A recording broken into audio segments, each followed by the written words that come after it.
नाशिक जिल्ह्यामध्ये अशा प्रकारच्या कांद्याच्या चाळी असतात, तर आम्ही हा कांद्याच्या चाळीचा मॉडेल बनवलेला आहे। नाशिक जिल्ह्यामध्ये अशा प्रकारच्या कांद्याच्या चाळी असतात।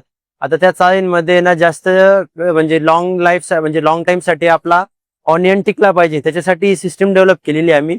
हे आमच्या कांद्याच्या चाळीचं स्ट्रक्चर आहे। याच्यामध्ये काय असतं, आम्ही ब्लोअर्स फिट केलेले आणि सेन्सर्स फिट केलेले।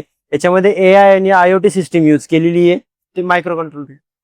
याच्यामध्ये आम्ही टेम्परेचर सेन्सर लावलेला आहे आणि गॅस सेन्सर लावलेला आहे। याच्यामध्ये हा टेम्परेचर सेन्सर आहे आणि गॅस सेन्सर आहे। यांचं काम काय असतं, जर सपोज आता जी आपली कांद्याची चाळ असते तिची रुंदी असते 4 ते 5 फूट, लांबीला 50, 60, 70 फुटापर्यंत असते, उंचीला 5 फुटापर्यंत असते। तिच्यामध्ये 4 फुटाचे कंपार्टमेंट असतात।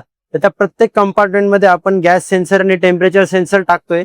ते सेन्सर टाकल्यामुळे काय होतं, टेम्परेचर सेन्सर सपोज आता जर कांद्याच्या चाळीच्या आतमधला हे 4 फुटाचं अंतर आहे, नॅचरली व्हेंटिलेशन चाळीला कसं भेटतं, या साईडने हवा आली तर 1 फुटापर्यंत हवा जाते, दुसऱ्या साईडने 1 फुटापर्यंत हवा जाते, पण जो मधला 2 फुटाचा गॅप असतो ना, त्याच्यामध्ये कांद्याला प्रॉपर व्हेंटिलेशन भेटत नाही, त्याच्यामुळे त्या जागेवरचा कांदा खराब होतो, तो पूर्ण चाळीला खराब पडतो।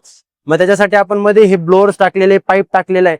याच्याने काय होतं, जेव्हा टेम्परेचर आपलं 30-35 डिग्रीच्या वरती जातं, तेव्हा या ब्लोअरला ऑटोमॅटिकली सिग्नल भेटतो। हा ESP32 मायक्रो कंट्रोलर लावलेला आहे। याचे टेम्परेचर सेन्सर या कंट्रोलरला सिग्नल देतं आणि हा कंट्रोलरला सिग्नल आल्यानंतर टेम्परेचर जर जास्त झालं तर हा ब्लोअर ऑटोमॅटिकली ऑन होतो आणि ऑन झाल्यानंतर हा मध्ये हाय प्रेशर मध्ये एअर ब्लो करतो। त्याच्याने काय होतं, मधलं टेम्परेचर कमी होतं, कांदा फुल्ली व्हेंटिलेटेड असतो, त्याच्यामुळे जो मध्ये स्टोअर केलेला ऑनियन असतं त्याची लाईफ वाढते। आणि त्याच्यानंतर दुसरं आपण याच्यामध्ये गॅस सेन्सर टाकलेले। गॅस सेन्सर काय करतात, सपोज जर कांदा खराब झाला आपला, तर फार्मर्सला खराब झाल्याच्या 5-6 दिवसानंतर समजतं की इथला कांदा खराब झालेला आहे। मग ते जेव्हा समजा आज जर कांदा खराब झाला, 10-15 किलो कांदा खराब झाला, तर शेतकऱ्याच्या लक्षात येत नाही। त्यासाठी जेव्हा तो गॅस सेन्सर टाकला, तो गॅस सेन्सर कांदा खराब झाल्यावरती गॅस रिलीज होतो कांद्यामधून, हायड्रोजन सल्फाइड म्हणून।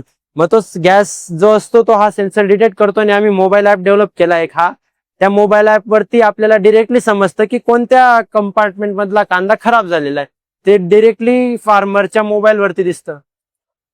मग आणि फार्मरला दिसतं की सपोज आपला 2 नंबरच्या कंपार्टमेंट मधला ऑनियन जर खराब झाला असेल, तर फार्मर विकताना सर्वात आधी त्याच कंपार्टमेंट मधला ऑनियन बाहेर काढून विकू शकतो मार्केट। आणि जो हा ब्लोअर आणि सेन्सर्स आहे, त्याच्यावरती आपण आपल्या चाळीवरती सोलर पॅनलचे 2 प्लेट्स लावणार आहे। त्याच्यामुळे काय होईल, ब्लोअर आणि सेन्सर्स आपले सोलर वरती चालणार। या प्रोडक्ट या जे तुमचं तंत्रज्ञान आहे याच्याबद्दल अधिक माहितीसाठी काय सांगाल?